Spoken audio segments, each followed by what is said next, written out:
Joining us now, of course, she was won three ACC championships during her time as the head coach at Georgia Tech, six NCAA tournament appearances, three-time ACC Coach of the Year, and now the new head coach at Georgia Southern. Back. I speak of Sharon Perkins joining us here and In the Circle. Coach, welcome back. How you doing? I'm doing great. Thanks for having me. Well, let's talk about this. You're the new taking over the program at Georgia Southern.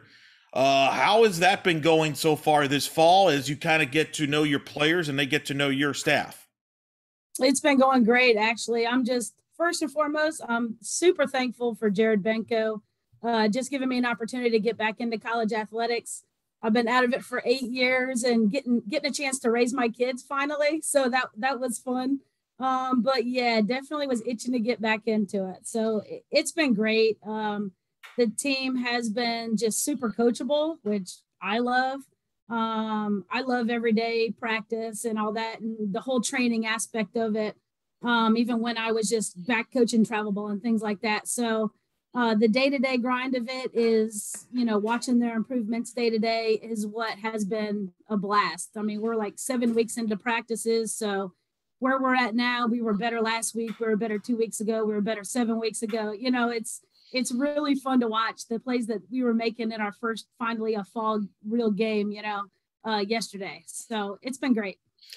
You mentioned you've been out of the game. Last time you've coached in college was 2013. What was it about now that you decided to come back? How long you've been thinking about coming back, and what was it about Georgia Southern that you felt this was the right time to come back in the right program? Yeah. So my daughter is a junior at North Carolina. She plays softball there. And I really was trying to wait until she was finished so I could continue to watch her play. It's kind of her time. My son is a senior in high school, so I really was trying to get through his senior year. So it's kind of tough timing, but it's an opportunity I definitely could not pass up. It was like, look, it's a chance to get back in it. It's a cool place. It's South. So I'm like, I'm all about it. So yeah. And honestly, if I'm going to go back and work for somebody, I'm going to work for somebody that I know and I trust. And Jared Benko has been doing a great job here. It's a really amazing place. Not only is the campus just beautiful, I've never seen anything but the softball field and the Dunkin' Donuts right across the street. That had to be sold already, but the campus itself is beautiful. And I just love all of the coaches. The support from all of the other sports has been amazing. And, like at Tech, I would always talk to Danny Hall. I would talk to that baseball staff and bounce things off of them because we're similar sport. We're similar sport. We're similar kids from kind of the same areas that go through the same things. And I love bouncing off ideas off them. We would talk all the time. But, it's not always like that with all the other sports. Here, it's like, Chad Willis is awesome with volleyball. He's gone through, he's been here like 3 years, so he's been helping me transition. Chris Adams was at North Georgia, and now he's here with soccer, women's soccer. He's been awesome. Just everybody has been so helpful. Men's basketball. It doesn't matter what sport. It's like they just swing by your office and just, you're always bouncing off ideas off each other, and that part has been awesome. It sounds like it. Was this something that you were interested in and you looked into when the opening came available? Did they reach out to you? Like, take me through the community, kind of the process, Yeah. how you landed here. Because, like I said, I think some people, when the news came out, were like, oh, wow, we didn't know she was coming Right. back type of deal. Yeah. It was, I was really trying to get through another year at least. It's in the back of my mind. It's kind of like my daughter committed when she was a freshman in high school. And then at that point, I was like, well, what's the point in getting back now? Because then she's going to be playing soon. So I was just, coaching travel, doing lessons, and really enjoying that, getting kind of back to the roots of everything and working my way back up and understanding this generation better and, getting to work with different ages and all that, which I think ultimately is helping me for where I'm back at now. But yeah, Jared actually reached out to me as soon as everything happened here. So, I'm thankful for the opportunity for sure. I mean, it's a really neat place. It really is. And I'm enjoying it. And I'm enjoying the players. Was it, did you, in your back of your mind, did you always think you would come back to coaching? And did it have to be the fact that it's in the state of Georgia, which obviously your career is well known in the state, you're well known in the state with having success. Was it that combination of things that was just too perfect? Yeah. And I think, I've been in situations where it's like, it's hard. Sometimes it's hard if the administration doesn't get you. Maybe I'm not the coach for everybody, because I will hold you accountable. I do, I have expectations. I'm not just, kind of out here baking cupcakes or whatever, right? So I like to eat cupcakes, but I'm not baking them. But I think I have to have the right fit. I have to have the right type of kids, which is with anybody, right? You go out and you recruit your type of kid. But I think that's what's so exciting to me is these kids have been really coachable, Jared Benko has done an awesome job, maybe transitioning this athletic department and bringing in better people that have been at maybe some bigger places or some, whatever places, been at a high level, right? To do things that way here. He knows that I've done that at other places. So it's been a good fit for me along with these other coaches that are here. But I trust Jared. He understands how I go about things. I understand his expectations. So I think it's a good working relationship. What part of the game did you miss during your time away that now maybe coming back here, even since you've arrived back, you're like, yeah, I really missed this part in particular? It's kind of funny you say that because we had a game yesterday and just when you see the kids doing it, like, I can't say that I 100% missed the college part because I still was coaching travel the same way that I coach now, right? So I still have, it doesn't matter if the kids are 10U or 12U. Obviously, you have to have a little bit more patience at times. But I still was like always teaching the game.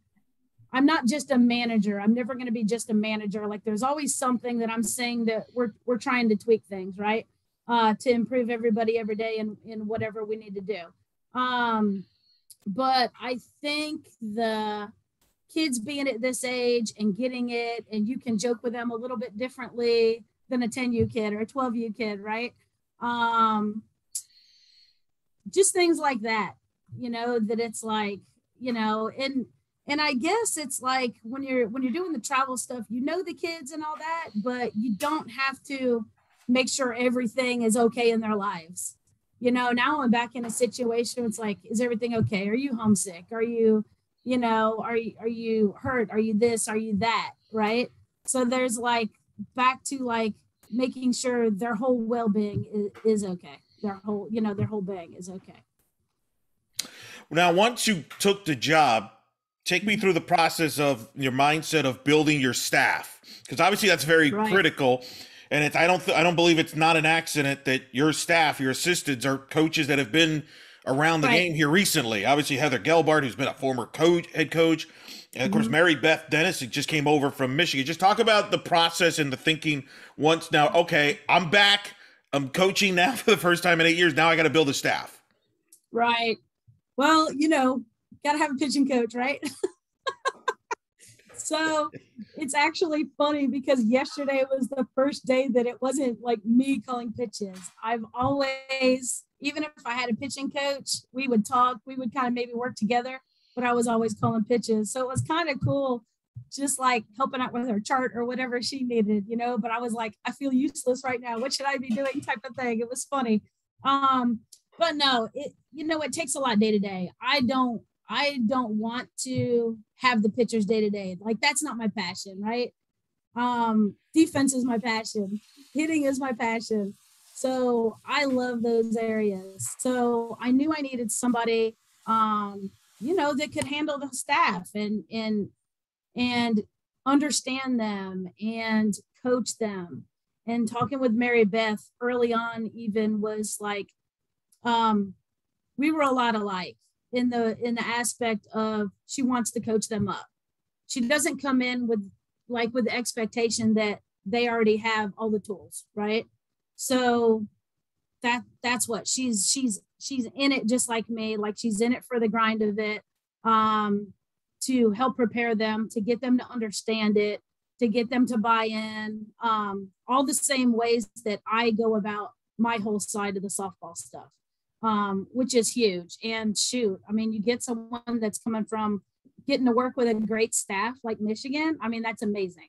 Like, I don't have anything like that. Right. So that's pretty awesome. That's true. She worked obviously a volunteer under Coach Hutch there, but Yeah. also an alum of the school. That's also Yeah. like an added, like, huge to have somebody that's coming back to Yeah. be as an alum, and it probably helps too, kind of from the school standpoint. It does. And look, she's from the area. So she knows these kids. She knows what these kids are like. She was one of those kids, right? She's got friends that know the kids that we're recruiting, right? So on the whole recruiting side, she knows, like, and I'm not super familiar. I'm having to learn this area down here. It's totally different than Gwinnett. I'm used to Gwinnett. I was in Gwinnett 20 years, right? So I understand what all's happening up there and those coaches and where the hotbeds are and where you can get some maybe diamonds in a rough. But the kids down here, we know they're super hardworking kids, right? And they're raw, and I don't mind a raw kid. Like, I will coach up a raw kid in a heartbeat, I'm all about it. So for her to be an alum and understand campus and understand what it was like to be a student here is huge for us, definitely. And then you also bring in Heather Gelbard, who obviously played at NC State, just came from South Carolina, has played, obviously been through the state of Florida, through the South recruiting. Just talk about Heather, how that connection came about. Yeah, so people reached out to me about Heather, which is hilarious. So my daughter's at UNC. South Carolina actually played at UNC this year, and I was there, and I was like, oh, I didn't realize Heather was there. Like, I knew of Heather just being in the softball world, right? So Heather's last year at NC State was my first year at Tech. So, we went head to head there, but, she just knows a lot of people that I know and that I trust.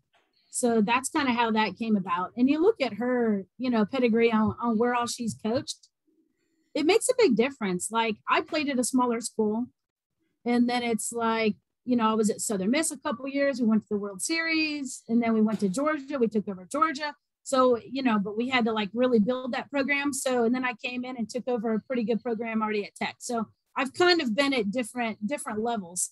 So it's good that actually both of my assistants have been at different levels also when they get it, they get the type of kid we're getting, they get where we want to be. So you kind of have to be on the same page with all those. And the thing that I was really looking for with the staff is we are all different. We're all totally different, but we all know what we're trying to reach on a common goal. And, it's great that we all bounce ideas off of each other, because I don't want to come in here going, hey, this is how I want it. These are my expectations. This is it. And this is, my way or the highway type of thing. Like, I've been out of it. I've been at a different level right now for a while, right? They've still been in it and dealing with these kinds of kids. So I need to hear what's it like now, right? I'm trying to learn that. So it's been really important for me to be able to hear them out. So it's been great. They've been awesome. Yeah, I'm really enjoying my staff. I'm curious, during your time away from college and coming back, I'm sure you reflected on your coaching run at Georgia Tech and either prior as an assistant at Georgia. What things do you think now that you're like, you know what, I'm going to do some things differently now that I probably wish I would have done in my previous stops? Maybe some things you reflected on, you're like, wow, maybe I should have done this different. What did you learn about your run here? And maybe you might do some things differently now than you maybe done in the past.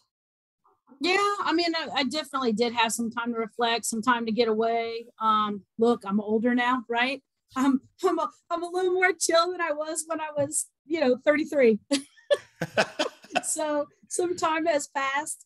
I still coach hard. I still believe in certain things. I still believe to push them and have expectations and those type of things on a daily basis. But I think what I've understood is everybody learns differently.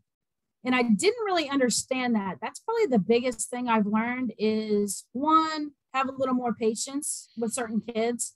Like my son is ADD. So now I'm realizing, oh, I'm sitting there watching him go through his schooling like in elementary school, and then we got him tested and figured that out. And it's like, I didn't know that's what the struggle was. And I'm sure I had kids that were ADD, and, some other aspect, something else like that. So, you have to handle them differently. Like they're trying, like he'd be up till, 12, 1 in the morning. It's like, I know he's trying, but I know from a teacher's perspective, they think he doesn't care. And I know the effort he's having to put in. So I'm like, I'm sure that's definitely happening with some of my kids. Like they look like they don't get it or don't care or something, and I can't put my finger on it, but it's like, yeah, I'm sure I've got some of that some of these kids are just learning differently. Their mind works differently. So I have figured out through lessons and through coaching other ages and travel that I need to figure those things out. I need to figure out how these kids learn and go from there. And it's not like you're like treating them special or whatever, but you've got to figure out how to get through to them. And I think I've learned that. It's so fascinating. Your story kind of right now of your comeback reminds me of Tony La Russa, for example, the White Sox coming back. I wish I was. No, I was watching him last night. Yeah. I was like, oh my gosh. But he came back after being away from the game for a while. Dick Vermeil in the NFL came back, was in the broadcast booth for a long time, came back and won the Super Bowl. I'm just curious. I'm not going to cry like him. Don't worry. No. I'm going to cry like Vermeil.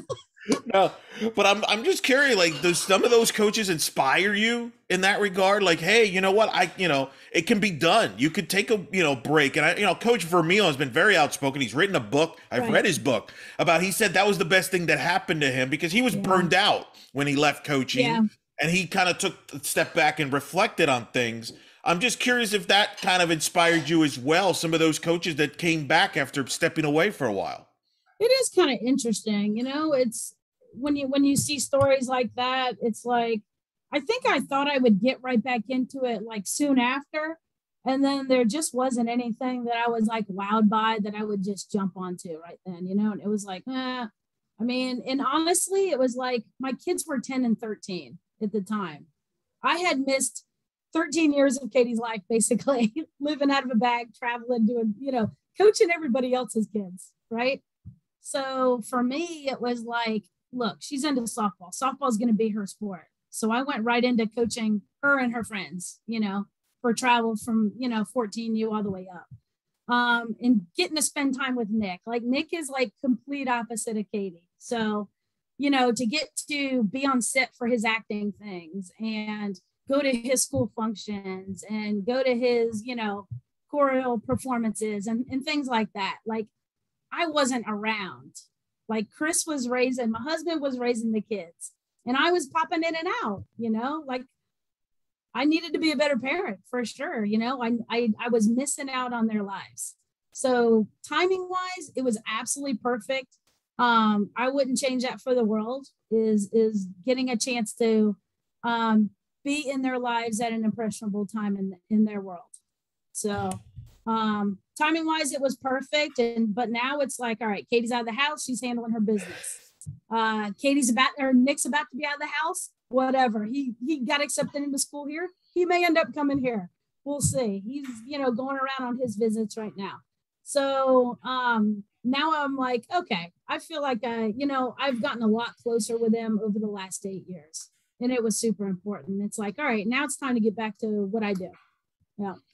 And now you're back in D. What have you learned about this group that you've inherited, these young ladies, so far as that process of getting to know each other continues? What's some of the things you've learned about your team so far? Man, their personalities are finally starting to come out a little bit. They've been pretty quiet and serious. And I'm like, can we live it up a little bit more? We're going to spend a lot of time with each other, right?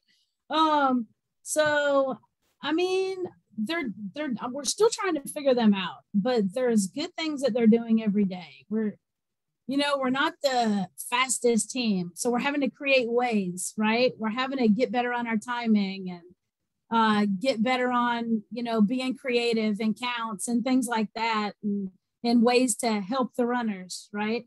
Um, but the everything's been different for them. I feel like offensive stuff, like the technique that we're doing has been different. The approach has been different. And I'm just so proud of how they're buying into it. It's not that easy. And even in the last probably 2 to 3 weeks, the changes that they've made is pretty awesome to watch. Like getting to watch them even from doing inter squad gameplay on Saturday to yesterday's scrimmage finally against somebody else, a fall game against somebody else, was awesome to see them putting it together. They've never bunted before. We're getting bunts down. They're so excited about it. We were like last in hit by pitches. We got hit by pitch twice back to back like yesterday. They were like going nuts in the dugout. It's just things like that it's like you see them buying into it because they understand why we need to do it, and they understand we need to find creative ways, and they're doing those things. So that's been awesome to watch for sure. Do you have leaders right now on the team? Is that still developing? Who, as far as who are maybe the leaders by example, or the leaders as far as vocal? Yeah, we don't have a ton of vocal leaders, and I don't know why they're that quiet. I don't know if it's because of the turnover or whatever, but we do have people that just step up in different situations. We actually have some younger people that aren't, afraid in meetings. Like if we're watching video, they're not afraid to like speak up and point things out, which is awesome. I've been really clear about, look, I don't care what year you are, if you have something to add to this. So, don't be afraid to speak up. Don't be afraid to, bounce something off a teammate, so we definitely have had some upperclassmen stepping up and doing some good things. I mean, pitching wise, we've got some people that are stepping up. That's great.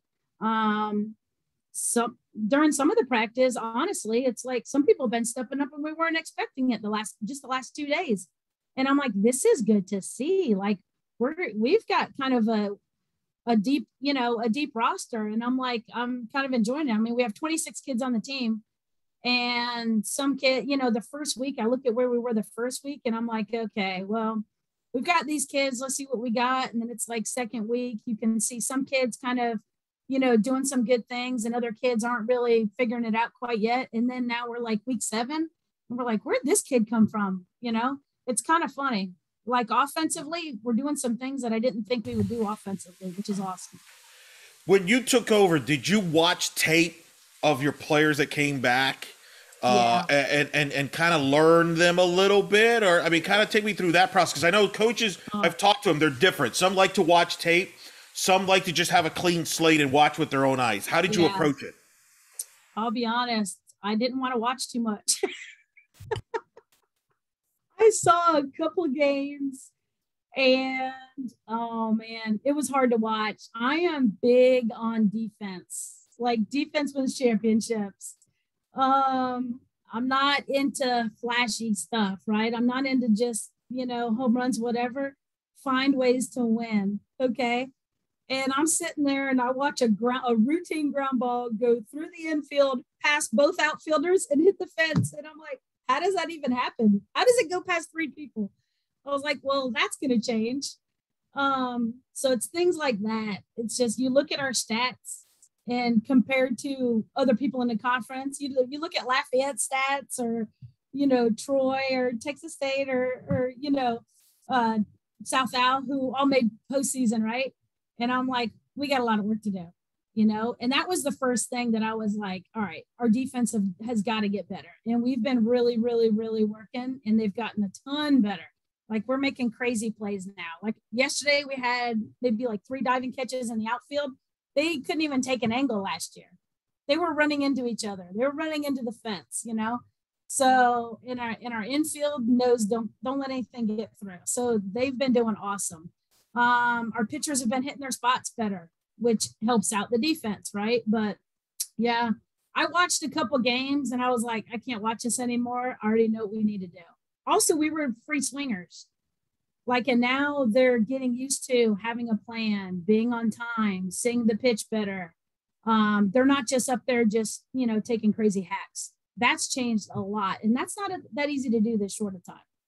So that, just watching them in the gameplay this weekend was a big change from where they were a month ago, for sure, 6 weeks ago. So that's been great to watch. I think when people watch the program last year, they think of Bailey Wilson, who was second team all conference. What have you seen from her? She seems to be the type that could really help, obviously be the standard for your offense there, lead the way. She hit 382 last year, 6 homers, 27 RBIs. She hit one out. She hit one out yesterday. Faith Shirley is our first baseman. She's been absolutely matched. She hit one out yesterday, dead center. They've been doing a good job. I mean, some of them have been a little bit up and down. Faith's been pretty consistent. But, there's been other people that have been stepping up that I've been really, really impressed with too. And I'm like, holy smokes. I mean, Bailey had a pretty good day yesterday. She hasn't had, a good day every day, but nobody has. Really, everybody's been a little bit up and down. AJ's been doing pretty well. Johnson, our shortstop's been doing pretty well. She had a really, really good day yesterday, but we're seeing some good things out of everybody in spurts, I'd say. Yeah. The pitching, obviously, Aaliyah Garcia was one of their leaders in the pitching staff last season. From what you see, do you think it's a committee staff? Do you see one or two pitchers standing out as this process kind of plays out? How do you see the staff? Yeah, I mean, I think we have the opportunity to pitch by committee if we need to, like 4 of them are fairly similar. One's different for sure. So that kind of helps.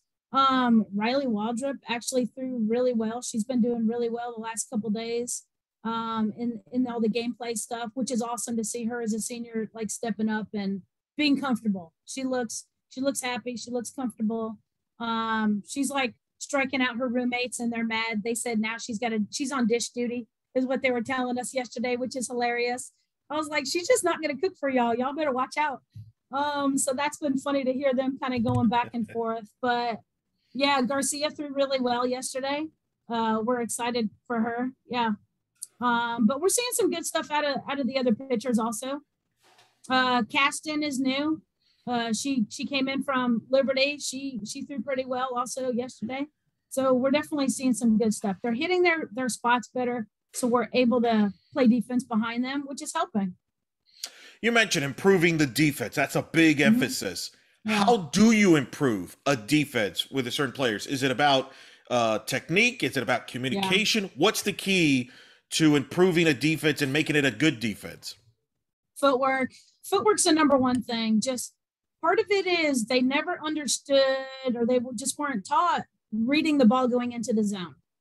So when they're reading it it doesn't matter what pitch was called. They're not always going to hit their spots. You still have to read it going into the zone. Them just taking better first steps, better angles, putting themselves in a better position to throw while they're fielding it. And then they have better accurate throws. So I would say angles, arm slots throwing wise, they're learning that. And just their accuracy has gotten much better. I mean, we've been really specific on that, and they're pretty accurate every day. I mean, you can see that. You can see the outfield. We'll put a bucket out there, and they're just sitting there. The first day, I mean, we probably didn't come within 20 feet of it. I'm not even kidding. It was pretty bad for the first couple of weeks, and all of a sudden, they're out there. They're so excited when they come up and they fire and they hit that bucket. They're like all pumped for each other. So that's been just a couple things that we've had to work on, but it's an everyday thing. Like every single drill, their glove control has gotten better. Just a lot of little things that we just they're really focused on every single day has helped them. We're speaking with Sharon Perkins, head coach at Georgia Southern, here on In the Circle. As you come back into college coaching, someone you know very well, Lou Harris-Champer, decides to leave college coaching, retires. I know, we don't even get to play. I know. That's a bummer. So many years you competed against each other, Georgia Tech, those great games. You were on her staff prior to your 10 years. 10 years. 10 years. I think I got the record. Check that. Oh, that's pretty good. I think you might be right. What was your reaction when you heard that Lou just decided, after making the Women's College World Series, that she was retiring? Stunned. I had no idea. I don't talk to her all the time, a ton. My husband talks to her all the time. But yeah, but we had no idea. I didn't know. I wasn't even expecting that. But again, she's got kids. It's hard to be a parent and coach, especially a mom, I feel like. So I get it. I mean, she's got a set of twins and then a daughter right just a year younger than that. Actually, fun fact, we were pregnant at the same time. Wow. When I was in Georgia. Yeah. And it was to the point where we were playing in Arizona and neither one of us could make the flight because of where we were in our pregnancy. Yeah. So that was interesting. That's wild. That's a Yeah, pretty that's wild. wild.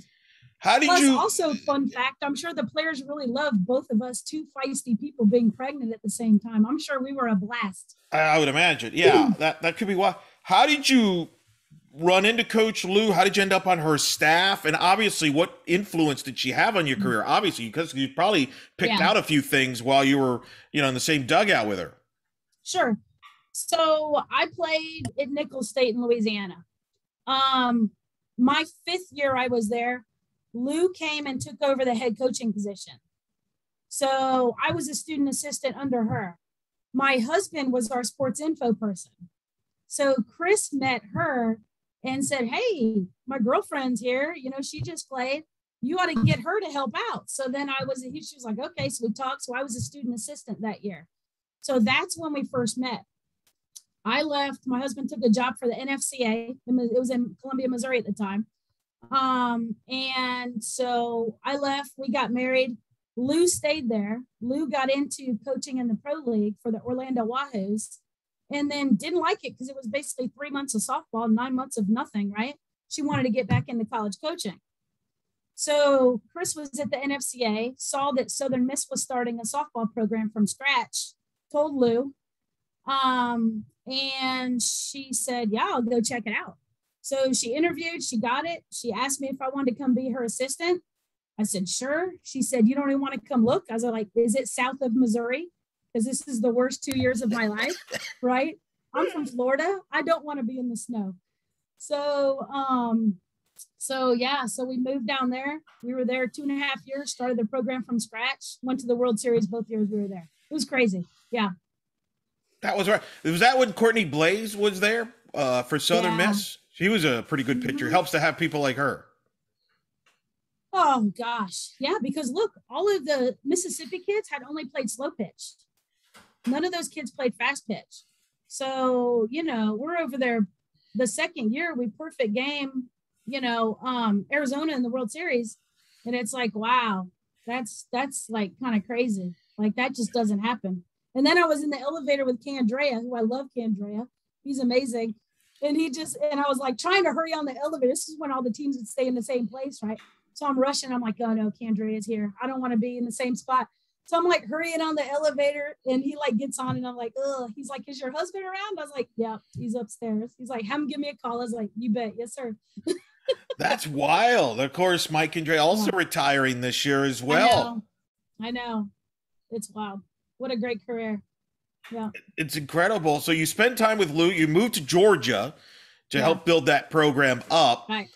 And then you end up at Georgia Tech. What was it about Georgia Tech that drew you to to take over that program? And it was so unique because now you become, here's Lou, gives you a big opportunity. You're friends, but now all of a sudden you're competitors.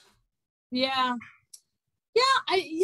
The whole time I didn't want to be, I had 2 little kids at the time. I wasn't trying to be a head coach. I was so fine being an assistant, but I don't know, I worked for it for 10 years. So at some point you're not going to see eye to eye on everything, and it was just like, yeah, it's not like we were outright just whatever, but it was like, maybe it's time that I go do my own thing type of thing. And then it came up and it was right down the road. And I was like, all right, well, I'll go interview, So I interviewed, I got it. And I was like, that was the fall of 2006. So I had been there 7 years and I was like, yeah, it's probably time to move along and do my own thing, So it was great. We had some good battles. That's for sure. We had some knockout and dragouts for a good while. Yeah. But it was cool. Well, I think it helped raise the bar in softball in the state of Georgia. I mean, it was a Right. big deal. You both are battling to, in your Right. respective conferences, winning Right. conference championships, trying to host regionals and Hmm. postseason. I really feel that was a big part of why there's so much success now in the state of Georgia, and probably why you feel you can win at Georgia Southern because of what it's been going on, how the state has grown in softball. Right. Yeah, it's pretty amazing. There's so much talent in Georgia. It's crazy. It's like I'm just starting to get familiar with some of the schools down here, and I'm like, man, these kids are so getting overlooked. We're pretty fortunate to be where we're at, because I know we can still go in the other areas that I've always recruited, but to find kids around here that want to come here because their parents went here, or they want to because they love it down here. We're kind of getting lucky with some of these kids. It's pretty exciting to watch. No question. And, now at Georgia Tech, the head coach there is somebody you know very well, Aileen Yeah. Morales, who you Yeah. coached and was on your staff at Georgia Tech. Mm-hmm. She's back there now as the head coach. I know you recently were at her Hall of Fame induction, her and Jen Yee, both Yep. inducted in the class. First of all, what was it like to be back for that Hall of Fame ceremony and seeing two of your players, former players, getting inducted? It was pretty humbling experience, honestly. 8 years. I've been gone 8 years. And it didn't seem like 8 years. When I got there, I met up with Amo first and got to see her family. Her parents were there, her sister was there, who, I remember her sister when she was a little bitty. So it's crazy to see her grown and her playing college. But just awesome to be back. And it really felt like I didn't miss a beat. I saw, like, Danny Hall came walking over to me. So, one of the other baseball coaches came walking over to me. Other sport, coaches were there, and they saw me. Trainers, athletic trainers that I've known all these years came over to me. So it was really cool. There were some other former players that were there also, that were during, like, Yee and Amo's time when they played. So it was really neat to be able to see all of them and go, hey, let's go out.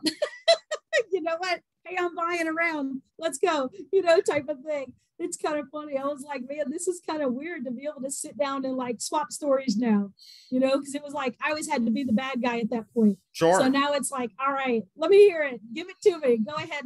Now's your chance. Fire them at me. But yeah, like, to get to sit at the table, like Jen Yee, what an amazing hitter. Like, I'll never see another hitter or, quote coach. I didn't really have to coach her. I just kind of let her do her thing. Just try not to mess her up, type of thing. Got to sit there and just, talk to her the whole time, during dinner and all that. It was cool to see the other players too. But Amo was a favorite player of mine when I was at Georgia. We had an incident her freshman year. So she graduated high school a semester early, went right into college, and just was absolutely dominating. An unbelievable freshman year. We were hosting at Georgia. We were hosting regionals. They came there to play. And I don't remember what happened first. We had a batter get hit. I think she got hit and then broke up a double play. And we actually broke Eileen's leg, ended her season that first year. So it was like, oh man, you hate to see a kid get knocked out like that. And she was having an amazing year, like I said. And then fast forward to now, I'm coming in and coaching, and I've got 2 years to coach that kid. But that was like the one kid that I was like, I hope I see her. I hope I see her when I interview her, when I get on campus, as soon as I take that job. And she was there, and we were talking about it. But it was just like, I had total respect for that kid because she was such a great ball player. It's like, you like to see kids like that. But she was always one that would come in your office during the day and just go, hey, what do you think about this? Or what do you want us to do in this situation? She was always a coach on the field. So you knew she would be great, So she was a blast to coach. She was just a kid that, a tough kid that would just get it done, That was really fun to come in and get a chance to coach her for 2 years, for sure. And then to have her on staff, that's a no-brainer. I mean, the kid knows ball, So it's pretty awesome to see her coaching over there and doing what she's been doing. So you were not surprised that she got into coaching. Not at all. And obviously going now to Georgia Tech. And I think a big part of it is because she was a part of that success that you built there. which has to make you feel good that, hey, here we go. It's kind of like the tree there, plum Yeah. there. What when you see her as a coach, what stands out about her as a coach? She's pretty much what I thought she'd be. I mean, she's tough like me, I feel like. She probably puts things better than I do. She not that she sugarcoats it, she definitely uses her words probably better than me. It is a little bit more patient than me at times, but she knows the game. She knows the game. She can spot talent. She does so many things well, and she always did. So it's fun for me to get to see her kind of at her dream job. I mean, she loves it there. She's always loved Tech. She played there. She gave everything to Tech, and now to have her have the opportunity to get to coach there is awesome. To kind of get them back on the map is awesome. Yeah. When you were at the Hall of Fame ceremony, what was the last time you were on campus there prior to that? Like, has it been a while? It's been a long time. I went to go watch somebody played there. Maybe UNC played there before Katie got there. We went to go watch somebody play there a few years ago, but we went in and watched the game, which was kind of like, you walk in, your heart's kind of racing. It's like, oh, this is kind of weird being here. Right. Not coaching, right? Right. So it's kind of cool, but like to be there for that length of time, it'd been 8 years. Like I'd not been in the other facilities, so to get to run into other people is pretty awesome. And just, you kind of talk like you hadn't missed a beat, it's pretty awesome. That's and for everybody to be like genuinely happy for me and excited that I'm back in it was pretty cool to see. Yeah. That's pretty remarkable. I'm guessing you were back there a couple years ago in a game when Coach Morales kind of came back, took over the program, I would imagine, at some point, or was right? Or it was probably around that time. Probably so, yeah. And I don't, at some point you both might cross paths on the field during the season or maybe in the postseason or something like that. Is that something, what's that going to be like? Is that something you try to avoid because obviously you care about, or no, you're good with playing there? Okay. I'm good with playing her. Like we were texting. She was like, after the Hall of Fame thing, she texted me, hey, thanks for coming. I appreciate you being there. I was like, man, what an awesome speech. Kind of brought tears to my eyes. Like I'm getting to be a softie now. Right. So it was pretty cool. It was cool to be there. We tried to, their schedule was already basically set when I came in, because we were trying to find a time to play. We'll for sure play next year. So we'll see. We'll go from there. Yeah. That'll be we'll start doing a home and away. We've already talked, there's no bad blood. There's, I think it'll be fun. Yeah. Yeah, no, I always wondered about that. Hey, I told her, I said, hey, I'll even be rooting for you when we play. It's all good. Like she's a good one. Yeah. Yeah, no, that's tremendous. I only ask that because I know some coaches just don't like facing their former players because it's too emotional. Like, I've covered basketball. Mike Krzyzewski said, he doesn't play any of his former players because it's too emotional for him. So I just was curious from that approach, because when you do face her, especially when you play them in Atlanta, that's going to be a unique experience. Yeah. I know, like all the former players that were there was like, are y'all playing? But we're definitely going to be there. I was like, yeah, I'm sure it'll be packed. It's all good. Yeah. Well, and not even just emotional. Like, I think I'll be fine with it. Cause again, I think it'll be fun. It'll be cool to go against her. Right. But, you kind of probably do things similar. Like, I don't know exactly what all her game plans are, but she knows how I ran it. Right. I hadn't changed that much with some things. So it's like, you don't want to get beat by her, right? Yeah. It's like, you don't want to be in my shoes and get beat by her because she knows how you do things. Like, she does what you're trying to do. It's kind of funny. She don't, beat you with your own tools, basically, right? Yeah, it's going to be wild. Like the mentor, it's going to be unique. I mean, we see this in sports all the time. I mean, it's going to be wild. I do want to bring up Jen Yee because I watched Jen Yee in person. I'll never forget 2010, Georgia Tech. I was the broadcaster for UCF. Yeah. They played Georgia Tech in Columbus, Georgia. And she took a ball that was like, it was a pitch that was like was supposed to be like a ball. Like they were trying. Yeah. I remember because I knew Coach Gillespie. She told me the game plan was they weren't going to throw a strike to Jen Yee. That was the key. Right. Yep. Good plan. They didn't. And yet she still hit a home run. She was like the best bad ball hitter I've ever seen. Just describe her and the unique talent that she was. Yeah. So basically, she came in, and all I remember is right out of the gate, like, she kind of was like, I don't really need coaching. And I was like, okay. So, well, if you're hitting 400, not a problem. Like, I won't bother you, right? We can have this relationship. That's fine. And I'm going to tell you what, she was hitting her senior year, she was hitting like 7 something all year until towards the end of the year. It was ridiculous. Her numbers were crazy. And she could have had way higher numbers, but she was our leadoff. I remember that. Like, Yep. we were that type of team. She was that kind of kid. She wasn't selfish at all. She's probably the most unselfish kid that you could have that's such a great player, because she would either walk, hit a double, or hit a home run. It didn't matter. It was like every at bat. And we would start off with a run. Every single first inning, we start off with a run, and it makes a big difference in a game if you can set the tone and get that first run, right? So she could have been in the 4-hole and had way higher numbers, but she wasn't. Also, she could hit a rise ball. She had such a flat swing. She could hit a rise ball out, like every time. But as a team, if our goal is to zone down, right, and we need to zone down 1 through 9, that includes her. Like, she can't swing at that and then everybody else get it. Sure. If she doesn't swing at it, she takes that away. Now it helps the whole team, and she could have hit it out. Yeah. But she took the walk and she helped the team. And then it changed, and it makes the whole team better. So she would do certain things like that. And it's like, all right, thanks for buying in.